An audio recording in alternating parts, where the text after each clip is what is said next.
Hello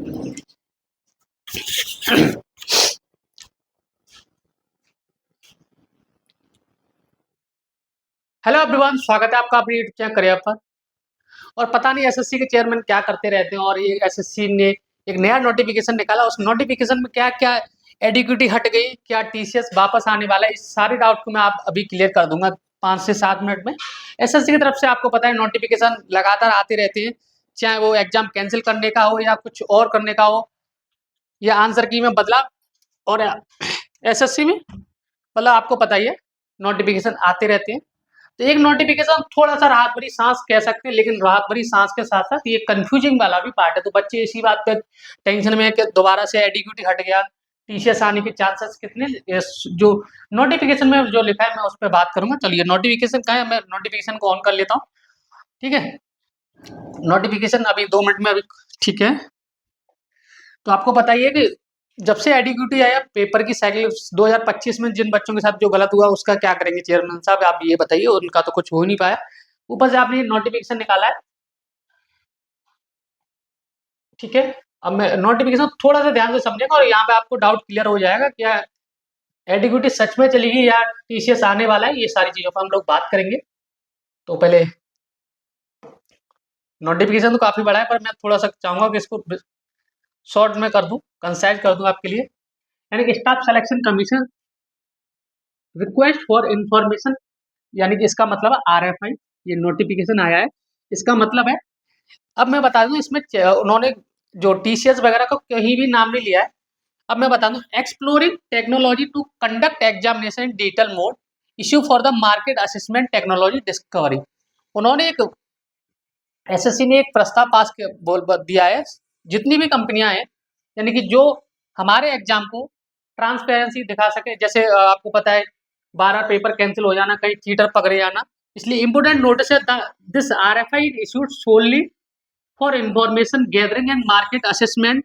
this RFI does not constitute a solicitation tender or commitment to procure any solution. यानी कि इसमें कहीं भी टीसीएस का नाम नहीं है कि टीसीएस दोबारा आएगी और एडिक्यूटी उठेगा।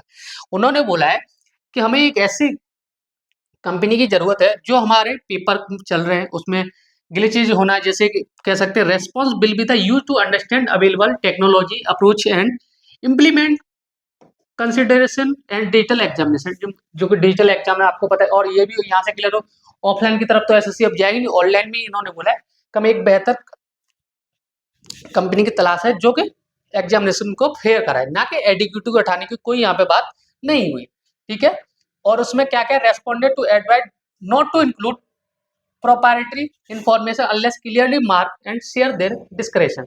इसका मतलब है उन्होंने एसएससी में, मैं आपको बताऊं ये आपका नोटिफिकेशन इसमें बोला है कोई और भी कंपनियां हैं जो स्टार्टअप चल रहे हैं नए नए टेक्नोलॉजी से रिलेटेड, तो हमें भी एक कंपनी की जिसकी नीड है जो हमारे पेपर को फेयर तरीके से देख सके, कहाँ ग्लिचेज हो रहे हैं, क्या कंप्यूटर में माउस कीबोर्ड की इस बार बहुत दिक्कत हुई थी।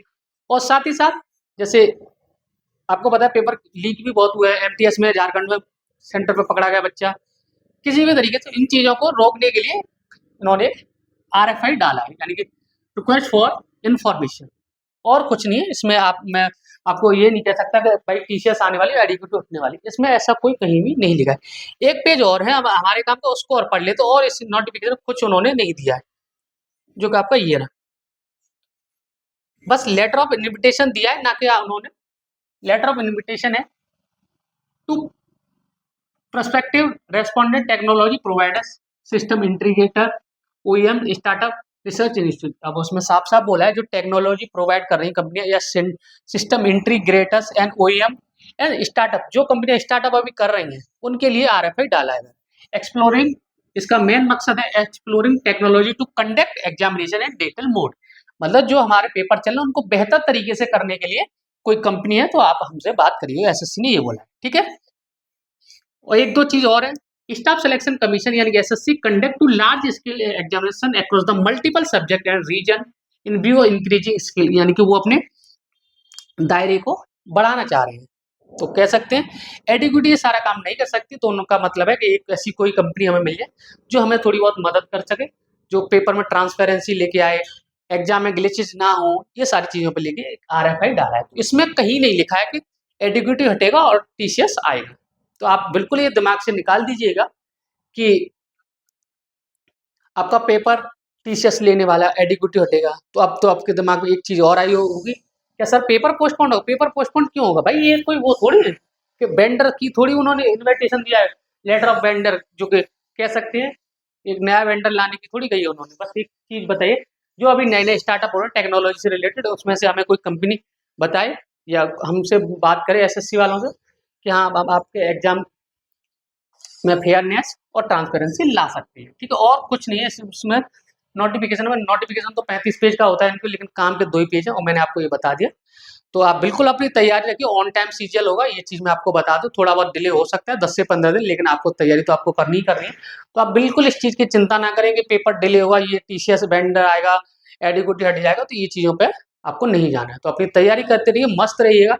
और आपको पता है मार्च में आपको नोटिफिकेशन आ रहा है, मई जून में आपका पेपर है, तो आपके पास ज़्यादा वक्त नहीं है, तैयारी करते रहिए, लगातार आगे बढ़ते रहिए। बाकी जो आपको कोई भी डाउट है तो आप कमेंट बॉक्स में बता सकते हैं। मिलते हैं अगली वीडियो में, जब तक अपना ध्यान रखिए। Bye bye, take care, thank you so much.